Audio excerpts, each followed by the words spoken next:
And we can't have a chaebol rom-com without some traumatic family death and how not processing that grief causes unresolved family trauma. What's good, K-Drama crew? This your girl, Casey Michelle, with another episode of What Did I Just Watch? And for today's episode, we're going to discuss My Dearest Nemesis. It's starring Choi Hyun Wook as Ban Joo Yeon and Moo Ga-young as Baek Su Jeong. So older sister Baek Su Jeong takes on the role of mother of the house since her mom passed away and dad worked a lot to provide for the family. Her younger brother doesn't take life too seriously as a child and finds himself playing games all the time, which really annoyed Su Jeong. But one particular evening, he's playing and he's not winning the way he really wanted to, and Su Jeong really needed something to take her mind off of her studies, so she takes over the game for her brother. And it's one of these multiplayer role-playing games where you're playing with other people in real life and you can actually communicate with each other. After bonding with the group and one specific player, they decide to meet in real life. Now she's under the impression that Black Dragon is a little bit older than her because she's about to graduate from high school and she thought he was older, like 22 years old. But when she finds out he's really a middle schooler who professes his love to her in front of all these people, he just embarrasses him.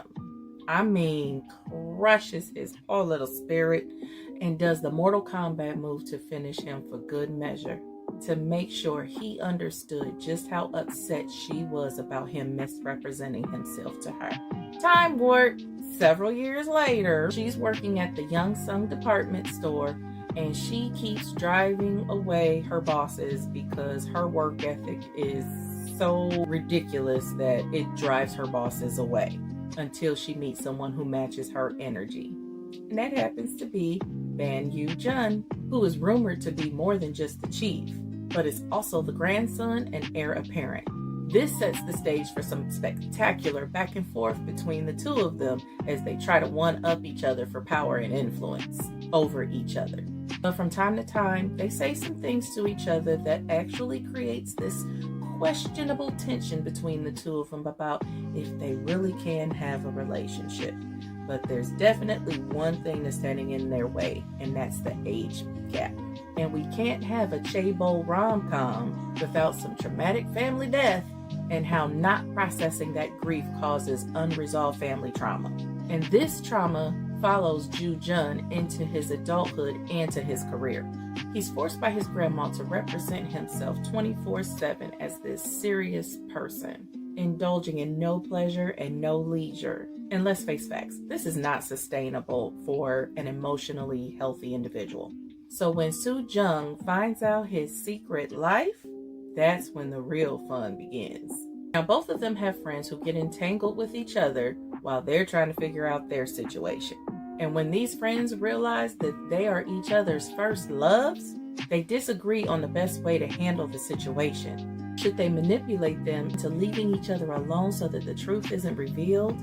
Or let the truth come out and hope that things don't end catastrophically like it did in the past?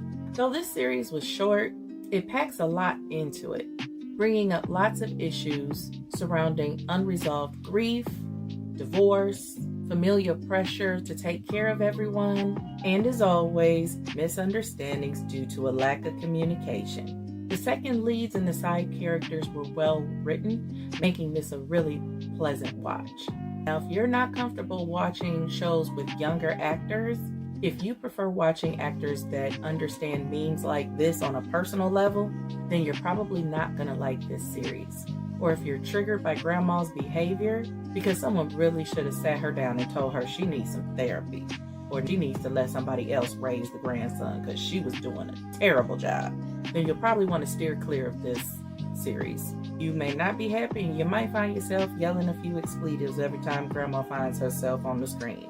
But if you want a unique take on the chaebol, subordinate, rom-com relationship, then this is definitely one you'll want to add to your watch list. Now, did you watch My Dearest Nemesis? Did you think Su Jeong's reaction to finding out Black Dragon was really a middle schooler was justified, or do you think she could have handled that just a little bit differently? What was your take on Grandma? Did you want to throat punch her like I did? If you haven't seen My Dearest Nemesis, are you adding it to your watch list? Let's get a discussion going below. And as always, if you want to be part of the K-Drama crew, you know what you gotta do.